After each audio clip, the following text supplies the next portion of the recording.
নমস্কার, আমরা মুর্শিদাবাদ জেলা থেকে এসেছি এগ্রিড নিউজ থেকে।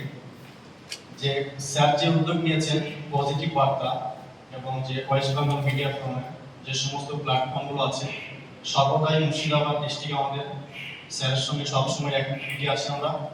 এবং স্যার যে দুটো প্রোগ্রাম আমাদেরকে দিয়েছে দেওয়ালি এক্সিলেন্ট নিয়ে, এবং যে সমস্ত গুণী ব্যক্তি তাদেরকে যে সম্মান যাপন করার জন্য যে বিষয়গুলো আমাদেরকে দিয়েছে, এগুলো আমরা সমস্ত জায়গায় আমরা প্রতিনিধি দিয়ে তাদেরকে সঠিক বিচারক দিয়ে মণ্ডপ এবং আলোকসজ্জা এবং প্রতিমা এই তিনটিকে নিয়ে আমরা যে স্যার যে আমাদেরকে একটা কাপ দেবেন বলছেন, এগুলোকে আমরা তাদের হাতে তুলে দেবো এবং যে সমস্ত গুণী ব্যক্তি আছে তাদেরকে আমরা সম্মান যাপন করবো।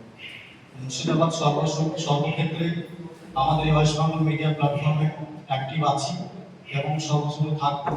এবং স্বাস্থ্য মন্ত্রক যে আমাদের একটা প্রকল্প আছে, এই উপলক্ষে যে সমস্ত পেশেন্ট অসহায় মানুষ আছেন তাদেরকে নিয়ে আমরা চিকিৎসা দিচ্ছি, সেটা আমরা শান্তিনিকেতন মেডিকেল কলেজে।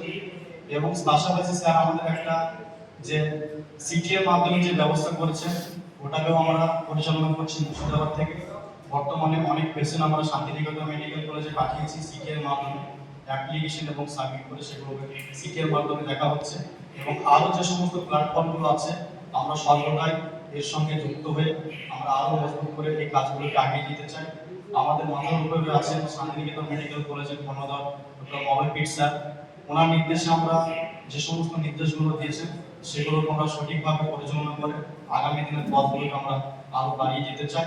এবং ওয়েস্ট বেঙ্গলের যে সমস্ত সাংবাদিক বন্ধুগণ আজকে এখানে উপস্থিত আছেন সবাইকে আমাদের এই ওয়েস্ট বেঙ্গল মিডিয়া প্ল্যাটফর্মে এসে একসঙ্গে একত্রিত হয়ে আমরা এই সংগঠনকে মজবুত করি এবং আগামী দিনে এই সংগঠন যেন আরো বড় জায়গায় পৌঁছে যায়, এটুকুই আমরা চাই। এইগুলো আমরা মুর্শিদাবাদ থেকে বক্তব্য শেষ করছি। আর সিনিয়ররা আছেন তাদের বক্তব্য শুনবো।